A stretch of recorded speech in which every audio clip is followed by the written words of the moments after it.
बॉलिवूडची धगधग गर्ल म्हटलं की एकच चेहरा आपल्या डोळ्यांसमोर येतो, तो म्हणजे अभिनेत्री माधुरी दीक्षित हिचा. माधुरीचे अनेक जुने किस्से सोशल मीडियावर चर्चेत असतात. असाच एक किस्सा सध्या सोशल मीडियावर व्हायरल होतोय. बॉलिवूडमधील सुप्रसिद्ध खलनायक रणजित यांनी एका मुलाखतीत माधुरी दीक्षित बरोबर शूटिंगची एक आठवण सांगितली आहे. 1989 मध्ये आलेल्या प्रेम प्रतिज्ञा या चित्रपटाचा त्यांनी किस्सा सांगितलाय.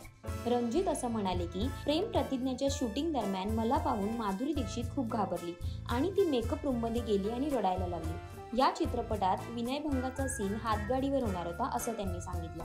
पण त्यावेळी माधुरीचं रडणं चालूच होतं. मला दुसऱ्याही शूटिंगला जायचं होतं आणि मी त्यांना माधुरीला बोलवायला सांगितले, पण माधुरी या सीनसाठी तयार नसल्याचं मला कुणीच सांगितलं नाही. शेवटी तिने या सीनसाठी होकार दिला. तसेच विनयभंग हा आमच्या कामाचा भाग आहे. खलनायक खऱ्या आयुष्यात कधीच वाईट नसतो असंही रणजित म्हणाले.